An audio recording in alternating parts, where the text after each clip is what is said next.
South India shopping mall the wedding మంత్ర సరికొత్త wedding collection south India shopping mall. Next ఇది memorable photograph అండి. భానుచంద్ర గారు మిడిల్లో. భానుచంద్ర గారు, శరత్ బాబు గారు, నేను. ఇది 1986 అండి. ఓకే. నా మ్యారేజ్ అయింది అప్పుడే. మ్యారేజ్ అయిన third day shooting. Okay. Mastari Kapuram అని P N Ramachandra Rao direction. Okay. Bhanuchandra hero, Amala garu heroine. నేను దాంట్లో ఒక comedy villain type character. Amala గారిని పెళ్లి చేసుకోవాలనుకుంటాం, ఒక క్యారెక్టర్. అప్పుడు నేను మ్యారేజ్ అయిన third day shooting in Ooty. Okay. ఊటీకి వెళ్తే నేను శివప్రసాద్ రెడ్డి గారని ఉండే, శివప్రసాద్ రెడ్డి గారు వాళ్ళ పార్ట్నర్. ఆయన సినిమా అనమాట అది. సో నాకు హనీమూన్ కూడా అక్కడే అరేంజ్ చేసి ఆయన. Okay. I was there in shooting. So మంచి క్లోజ్ ఫ్రెండ్స్ అనమాట అయితే వీళ్ళిద్దరు. చనిపోయే వరకు కూడా ఆయన శరత్ బాబు గారు. శరత్ బాబు గారు బాగా, శరత్ బాబు గారు ఇండస్ట్రీకి వచ్చినప్పటి నుంచే తెలుసు నాకు. ఇండస్ట్రీకి వచ్చినప్పుడు నేను అప్పుడు ఫిల్మ్ ఇండస్ట్రీలో లేను, but I use to live in మెడ్రాస్లో ఉండేవాడిని కాబట్టి అక్కడ తెలుసు నాకు శరత్ బాబు. భానుచంద్ర అంటే చిన్నప్పటి నుంచి మాకు మా senior, but we are all friends అనమాట. మాస్టర్ వేణుగారు, వేణుగారు అబ్బాయి. ఓకే. ఓకే. మాస్టర్ వేణుగారు, మా మామగారు, మా ఫాదర్, వీళ్ళందరూ ఫ్రెండ్సే. ఓకే. సో మేమందరం పిల్లలం కాబట్టి మేమందరం. నా ఫస్ట్ ఇంటర్వ్యూ భానుచంద్ర గారితో. ఓహో, నైస్ మ్యాన్, మంచివాడు. అండ్ హెల్త్ ఫ్రీక్ అండి. టోటల్ కరాటే గిరాటే మొత్తం 24 గంటలు దాని మీద ఉండేవాడు. ఎక్సైజ్ అంతా. సో ఇప్పుడు ఆయనకు ఒక 74 ఉంటాయి. అయినా కానీ ఆయన ఇంకా అలాగే ఉంటాడు. అలాగే ఉంటాడు. 50 ఏళ్ళ లాగా ఉంటాడు. 50 ఏళ్ళ లాగా. అవును. ఇప్పుడు మీకు ఆల్మోస్ట్ మరి ఇద్దరు ఫ్రెండ్స్ అంటే అదే ఏజ్ గ్రూప్. మీరు కూడా ఇప్పుడు కూడా కాకపోతే నేను రంగ్ అయిన అంతే. ఏం సార్ మీరేంటి ఫుడ్ డైట్ ఎలా ఫాలో అవుతారు? జిమ్ చేస్తుంటారు ఇప్పుడు కూడా? జిమ్ చేసి ఆపేసా, స్లిప్ డిస్క్ అయింది నాకు. ఓకే. సో అప్పటి నుంచి మానేశాను అనమాట. వాకింగ్ చేస్తాను అంతే. ఓకే. అప్పటి వరకు కూడా మంచి జిమ్ చేశాడు, బాడీ మెయింటైన్ చేయడం బాగా. నేను ఆల్మోస్ట్ 10th క్లాస్ అప్పుడు, ఇంటర్మీడియట్ అప్పటి నుంచి జిమ్కి వెళ్ళేవాడిని. బట్ 70లో మీరు ఇంత యంగ్గా కనపడుతున్నారు. కొంచెం డై చేస్తే ఆల్మోస్ట్ ఇంకా ఒక ఫోటో చూసాను కదా, హైదరాబాద్కి షిఫ్ట్ అయింది. అవును, అలా ఉంటారు. Nice memories, those memories. Next yeah, ఇది ఇక్కడ హైదరాబాద్లో ఐ థింక్ నేను వన్స్ మోర్ సినిమా ప్రొడ్యూస్ చేశా, శివనాగేశ్వరరావు డైరెక్షన్లో. ఓకే. ఆ ఓపెనింగ్కి వచ్చినప్పుడు అనుకుంటారు వెంకటేష్ గారు, రవితేజ, పూరి జగన్నాథ్. ఇప్పుడు మీరు ఇండస్ట్రీకి వచ్చే టైంకి వీళ్ళంతా లేరు కదండి, పూరి గారు, రవితేజ గారు? అప్పుడు లేరు. ఓకే. వెంకటేషే తర్వాత వచ్చాడు. మీ తర్వాతే? అంటే నేను అసిస్టెంట్ డైరెక్టర్ని.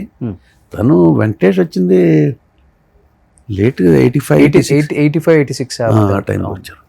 కానీ ఆ బాండింగ్స్ వేరండి. అప్పుడున్న గోల్డెన్ డేస్ అంతా అందరూ డిఫరెంట్, ఆల్ లైక్ ఫ్రెండ్స్ అంట, బాగా కలిసిమెలిసి, చిన్న పెద్ద అలాంటివి ఏం లేవు. ఓకే. ఇప్పుడు కూడా పెద్దగా లేవండి. ఇప్పుడు వచ్చిన యంగ్ హీరోస్ అందరూ కూడా very good. Young heroes they are fantastic. Same respect, వాళ్ళు డెడికేటెడ్. ఇప్పుడున్న యంగ్ వాళ్ళందరూ కూడా హైలీ ప్రొఫెషనల్ అండి, dedicated towards their job.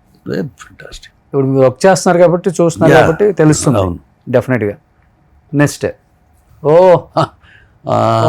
Balayya Babu గారు మిస్ అయ్యారు ఈ ఫ్రేమ్ లో. లేరు, ఆయన అప్పుడు లేరు. ఇది ఎక్కడంటే శ్రీకాంత్ గారు అబ్బాయి రోషన్ ఉన్నాడు కదా. అవును. చిన్నప్పుడు రోషన్ 5th బర్త్డేనో 3rd బర్త్డేనో ఎప్పుడో చేస్తే అక్కడ అందరూ కలిసినప్పుడు దిగిన ఫోటో ఇది. ఓకే. అప్పుడు నాగార్జున గారు మొబైల్ వాడుతున్నారా? వచ్చింది అప్పుడు వచ్చింది. అప్పుడు 98లోనే ఎప్పుడో కదా మొబైల్ వచ్చింది. 99, ఓకే, 2000 ఆ పీరియడ్ లో వచ్చింది. అప్పుడే వచ్చింది. ఓ, సో ఆ మొబైల్ చూడండి ఆయన ఎక్కడ పెట్టుకున్నారు. అప్పుడు మోటరోలా అనుకుంటారు. సూపర్ అసలు. నెక్స్ట్ ఇది దిస్ ఈజ్ మా నాన్నగారు చనిపోయినప్పుడు చిరంజీవి గారు ఇంటికి వచ్చారు. ఓకే. ఇంటికి వచ్చినప్పుడు కానీ మీ ఇద్దరు బాండింగ్ బాగుంటుంది కదంటే. Yeah, nice man. అన్నయ్య అంటాం. Is nice man. I know him from very beginning, 79 నుంచి. Know in the sense I seen him. ఆయన చూస్తూ ఉండేవాడిని, ఐ యూస్ టు ఇంటరాక్ట్. చాలా మంచి వ్యక్తి అండి. సో ఆయన బయోగ్రఫీ మీద కూడా మీరు ఒక స్టేట్మెంట్ ఇచ్చారనుకుంటా, స్టేజ్ మీద చెప్పాను. నిజంగా నాకు అనిపించి చెప్పాను. ఓకే. ఆయన ఒడిదుడుకులు, ఆయన వచ్చిన ఒక హీరోగా జనరల్గా చాలామంది హీరోలు వస్తూ ఉంటారు, చేస్తూ ఉంటారు. బట్ ఈయన ఇంత హీరోగా వచ్చి ఇంత megastar level, today's level sustain అవటం, అండ్ తనతో పాటు తన పేరు వచ్చిన తర్వాత తనతో పాటు వచ్చిన వాళ్ళ హీరోలందరూ ఒక సపరేట్ లైన్ డాన్స్లకి, ఫైట్లకి రకరకాలుగా ఇదయ్యాడు కదా ఆయన. ఓకే, అంటే ఆయన స్టార్టింగ్ కెరీర్ నుంచి చూసారు కాబట్టి ఆయన పడ్డ కష్టాలన్నీ మీకు తెలుసు కాబట్టి కష్టాలు డెఫినెట్ గా ఆయన బయోగ్రఫీ తీస్తే బాగుంటుంది. ఎస్, ఓకే, డిఫరెంట్ షేడ్స్ ఉన్న వ్యక్తి. ఇప్పుడు నాగార్జున ఉన్నారు, నాగార్జున గారికి ఏముంది, ఆయన హీరో కొడుకు హీరో అయ్యాడు, హీరోగా వెళ్తూ వచ్చారు అంతే. వెంకటేష్ హీరో వెళ్తారు, మహేష్ బాబు వెళ్తూ వచ్చారు. ఈ మళ్ళీ పూర్వం నాగేశ్వరరావు గారు, రామారావు గారు వచ్చినప్పుడు అంటే వాళ్ళ కష్టాలు వాళ్ళే, అది వేరు. ఓకే, అలాగే తర్వాత మా చిరంజీవి గారు వచ్చి అప్పటికే రామారావు గారు, నాగేశ్వరరావు, శోభన్ కృష్ణ గారు వీళ్ళందరూ ఉండగా, అందరూ అందమైన వాళ్ళు అనే ఒక రకంగా ఉండగా, ఒక మనిషి వచ్చి ఎవరెవరికి సంబంధం లేకుండా ఇండస్ట్రీకి సంబంధం లేకుండా కష్టపడుతూ వచ్చి చేసి నిలబడి ప్రతి ఆఫీస్కి వెళ్ళి చేసి షూటింగ్ చేద్దాం చేసి కష్టపడి రకరకాల షేడ్స్తో, అదే సినిమాలు వచ్చి ఆడక రకరకాలుగా ఆ షేడ్స్ ఎక్కువ ఉన్నాయి ఆయనకి. ఓకే, తర్వాత మరి పాలిటిక్స్లో ఎంటర్ అవటం, మళ్ళీ లేకపోవటం, అన్ని షేడ్స్ ఉన్నాయి ఆయనకి. ఓకే, కెరీర్ స్టార్టింగ్లో మీరు ఒకటి ఆయన లైఫ్లో చూసిన ఆయన స్ట్రగ్లింగ్ పీరియడ్ అంటే మీకు గుర్తుండి టీ నగర్లో కావచ్చు? మేము ఆంధ్ర క్లబ్లో ఉండేవాళ్ళం, మేము అందరం ఆంధ్ర క్లబ్లో అప్పుడు క్యారమ్ బోర్డ్ ఆడుకుంటాం, అందరూ కూర్చుని అక్కడికి వచ్చేవాళ్ళు. ఆయన ఎదురుగానే ఉండేవాళ్ళు, ఈయన సుధాకర్ను మన హరిప్రసాద్ గారు. ఆవిడ ఆ బిల్డింగ్లో రెంట్కి ఉండేవాళ్ళు, ఆవిడ చూస్తూ ఉండేవాళ్ళు. తర్వాత జయకృష్ణ గారు ఆఫీస్, జయకృష్ణ గారు అదే మనవరు పాండుల సినిమా తీసేవాడు. జయకృష్ణ గారి ఆఫీస్లో మేము అక్కడ ఫ్రెండ్ కూడా ఉండేవాడు, సుబ్రహ్మణ్యం అని క్యాష్. అడిగి వెళ్తూ ఉండేవాడు, అక్కడ వచ్చి అడుగుతూ ఉండేవాళ్ళు షూటింగ్ ఎప్పుడండి, మళ్ళీ డేట్స్ అది ఇది. సో ఇలాగ చూసేవాళ్ళం అన్నీ.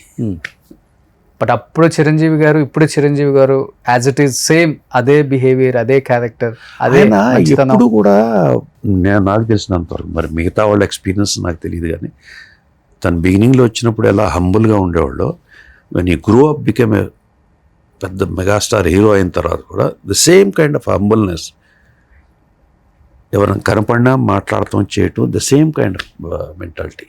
ఓకే, ఈవిడ తోట తరణి గారి సిస్టరు. ఓకే, అంటే మా wife brother got married to her, మా ఫాదర్ చనిపోయినప్పుడు వచ్చింది ఇది. ఓకే, ఓకే, కానీ నేనున్నా అని ఒక భరోసా అయితే ఇస్తారు ఎవరికైనా? ఇస్తారు, అండ్ ఈ స్టాండ్స్ బై దట్. ఈ హెల్పింగ్ నేచర్ ఈస్ ఫెంటాస్టిక్. చాలా మందికి చాలా తెలియదండి ఆయన చేసి. నాకు చాలా మందికి హాస్పిటల్లో ఉన్నారంటే వాళ్ళకి ఏమేమి కావాలో ఏంటో డబ్బులు పంపించడమా, ఫోన్ చేయటమా, సమ్ కైండ్ ఆఫ్, చాలా వరకు తెలియదు. నాకు తెలిసి ఒక 10% బయట తెలిసి ఉంటుంది అంతే. 90% ఎవరికి తెలియదు అసలుకి ఆయన చేసేది. ఇంకా ఈయన చేసే మిగతా కొంతమంది ఉన్నారు, కొంతమంది అసలు తెలియదు, చేస్తానే ఉంటారు. ఈయన ఒక్కడే చేస్తారు, అందరూ చేయరని కాదు, చాలా మంది చేసేవాళ్ళు ఉంటారు. ఈయన నాకు బాగా తెలుసు కాబట్టి, ఈయన ఏం చేస్తున్నారు తెలుసు కాబట్టి నేను చెప్పగలుగుతాను. ఓకే, కానీ ఇప్పటికీ చిరంజీవి గారి సినిమాలలో ఎప్పుడు చేయలేదు. అదే యాదృచ్ఛికం, నాకు అదే అర్థం కాదు. సినిమాల్లో ఎప్పుడు యాక్ట్ చేయలేదు నేను. ఒక శంకర్ దాదా MBBS చేశా ఎప్పుడు లాంగ్ బ్యాక్. తర్వాత మళ్ళీ మనకు చేస్తే ఆచార్యులు చేశారు. కానీ ఎప్పుడు కలుస్తానే ఉన్నప్పుడు మాట్లాడతాం, బెనర్జీ మనం చేద్దాం, ఓకే. ఇప్పుడు ఎలా ఉంటుందంటే రాలా అంతే అవకాశం.